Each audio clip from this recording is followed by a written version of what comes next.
여러분, 제가 오늘 영상에서 말씀드릴 요 통찰을 잘 실천에 옮기시면 여러분 진짜 영어 공부 성공하실 수 있습니다. 그러니까 끝까지 보세요.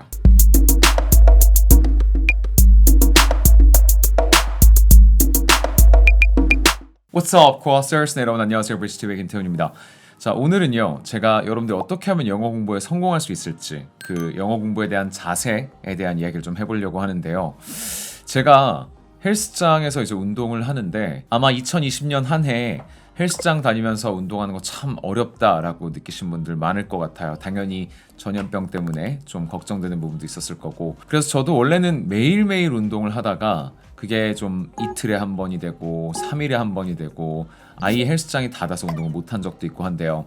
자, 그러면서 제가 한 가지 좀 깨닫게 된 게 있어요. 자, 뭐냐면 여러분 헬스장 라커룸이나 샤워룸 같은 데 보면 습도가 엄청 높잖아요. 그 말은 결국 세균이 증식하기 되게 쉽다는 거고, 제가 제 개인 사물함에다가 뭐 칫솔이나 이런 것들을 두고 다니면 사실 그거를 빨리빨리 교체해 줘야 된다라는 얘기잖아요. 그런데 제가 헬스장을 매일 가다가 이제 이틀에 한 번, 3일에 한 번 이렇게 가니까 어떤 변화가 생겼느냐면 이 칫솔을 딱 보고요, 이게 오래됐다라는 걸 알아요. 그래서 딱 보고서 더러워, 바꿔야 돼, 이렇게 생각을 하고 바꿔야지 이러고 제가 헬스장을 이제 떠납니다.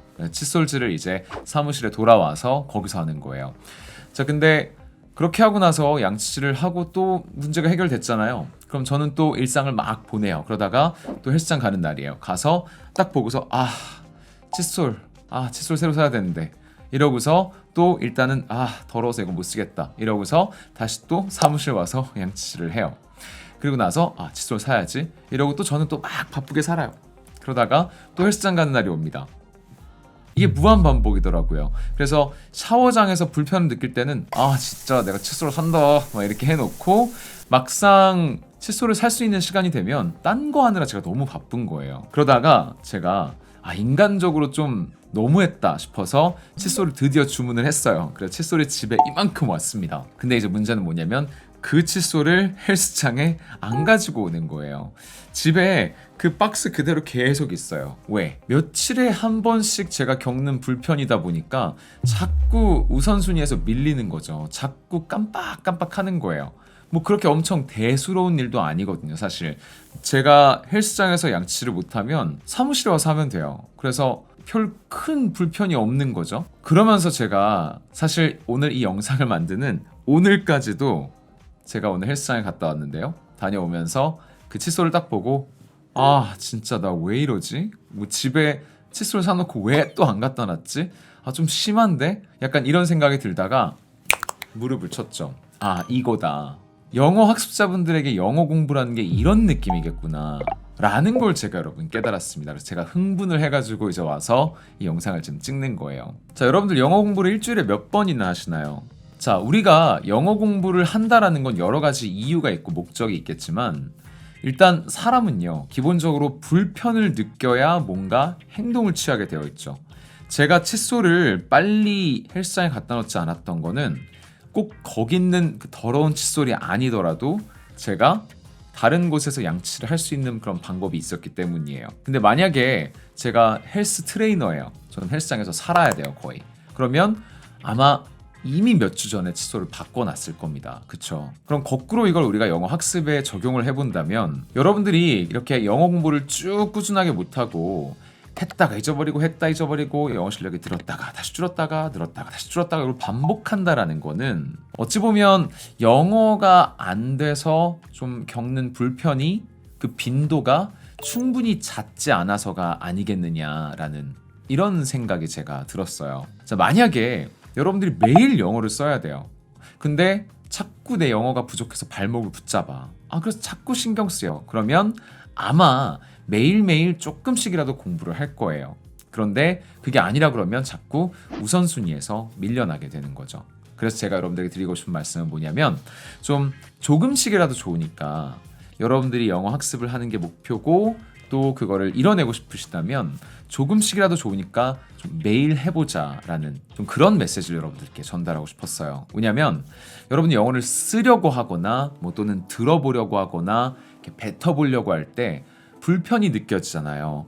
비로소 내가 이 불편을 극복하고 싶다라는 욕심이 생기고 또 공부를 해야 될 이유가 생기는 거죠. 근데 만약에 한 3일 동안 아무 영어 공부 들여다보지도 않다가 4일째 됐을 때 책을 딱 펴요.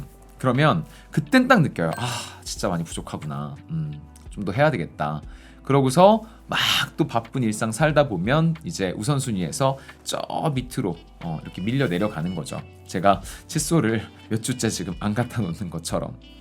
자, 그래서 여러분들이 자꾸 그 영어 때문에 불편한 상황에 스스로를 노출시키셨으면 좋겠어요. 그게 뭐 혼자 공부하면서도 충분히 가능한 거니까 좀 매일매일 조금씩 영어 공부하는 습관을 가져보면 어떨까라는 그런 생각을 합니다. 여러분 생각해보면 해외에 살면서도 영어 못하시는 분들 많거든요. 근데 그런 분들 보면 공통점이 있어요. 한국 사람들하고만 어울려요. 그러니까 영어 때문에 불편할 일이 없죠. 그러니까 매일 일상이 사실 영어에 노출될 수 있는 그런 환경인데도 불구하고 영어가 몇십 년째 안 느는 거예요. 반면에 한국에 계신 분들도 자꾸 내가 영어 때문에 불편한 상황을 연출을 해요. 예를 들면 뭐 스터디를 나가. 근데 스터디 나가서 무슨 말 하고 싶었는데 안 됐어. 그럼 하고 집에 와서 찾아보고 공부하고 하는 거죠. 이런 분들은 외국에 굳이 안 나가셔도 빨리빨리 영어가 늡니다. 그래서 결론은 여러분들이 영어를 매일 노출을 하시고 좀 계속해서 불편함을 겪으시라 라는 겁니다. 매일매일 하라 그러면 여러분들 아마 이런 생각할 거예요. 근데 제가 워낙 바빠서요. 근데 여러분 매일매일 SNS는 하시잖아요. 그쵸? 제가 전국을 찔렀죠? 자, 매일매일 우리 인스타그램, 페이스북, 유튜브, 여러분 좀 유튜브 들어오셨잖아요. 그죠? 하루라도 SNS를 안 하는 날이 있나요? 아니면 이 소셜미디어를 안 쓰고 여러분 며칠이나 보내실 수 있나요? 그 정도로 바쁜 날이 과연 한 달 중에 며칠이나 되나 한번 생각해 보세요. 존 모건이란 사람이 이런 말합니다. There are no time management problems. There are only priority management problems. 자, 그러니까 시간이 없는 게 아니라 우선순위 관리를 하면 충분히 할 수 있는 거라고 저는 봅니다. 근데 그런데도 내 의지력이 안 받쳐준다? 자, 그러면 좋은 방법이 있어요. 돈을 쓰시면 됩니다. 돈을 쓰셔서 자꾸 나를 예를 들어 수업을 들을 수도 있고요. 그런 식으로 나를 구속시키는 거예요. 근데 또 이러면 돈 없다고 하시는 분들 계시죠? 자, 우리가 명품백을 사거나 또는 차를 뽑을 때 어떻게 스스로 합리화를 하나요? 이거 500만 원짜리인데 내가 365일 동안 하루도 빠짐없이 맬 거니까 그러면 하루에 한 13,000원 꼴 되거든. 하루에 13,000원 정도 한테 쓸 수 있는 거잖아. 그치? 야, 나 이거 10년 탈 거야. 10년이면 이거 1년에 얼마 되지도 않아. 그런데 여러분 왜 10만 원, 20만 원 하는 영어 강의는 왜 이렇게 벌벌 떠시는 거냐고요. 자, 충분히 여러분 afford 할 수 있는 분들이 많을 거라고 생각을 해요. 근데 그래도 정말 학생이어서 또는 진짜 너무 상황이 이것저것 타이트해서 어려운 분들도 물론 있을 수 있죠. 자, 그런 분들은 스터디라도 매일 하세요. 정말 간단한 스터디, 막 부담 안 되는 거. 이게 스터디라면서 나보다 영어를 못하는 사람이랑 자꾸 영어를 이렇게 섞어봐도 또 늘어요. 왜 그러냐면 말을 하다 보면 막히거든요. 뭔가 말을 하고 싶은데 단어가 없어. 뭐지? 이러면 찾아보게 돼요. 그게 아까 제가 말씀드렸던 불편을 느끼는 거예요. 이 빈도가 잦으면 잦을수록 영어를 계속 손에서 안 놓을 수 있겠죠. 그러니까 여러분들이 소화할 수 있는 되게 가벼운 그런 영어 목표를 가지고 좀 매일매일 나의 영어의 부족함, 영어로 인한 불편함을 느끼시면 여러분들 영어 공부 성공할 만한 그런 충분한 동기부여가 될 거라고 생각을 합니다. 그런 원동력이 되어줄 거라고 확신을 해요. 자, 어떠셨나요? 오늘 제가 말씀드린 거 직접 한번 실천을 꼭 해보시고요. 많은 도움 받아가시길 바라겠습니다. 그러면 저는 다음번에 또 영어 학습 방법 관련된 영상으로 돌아오도록 할게요. Today, other side.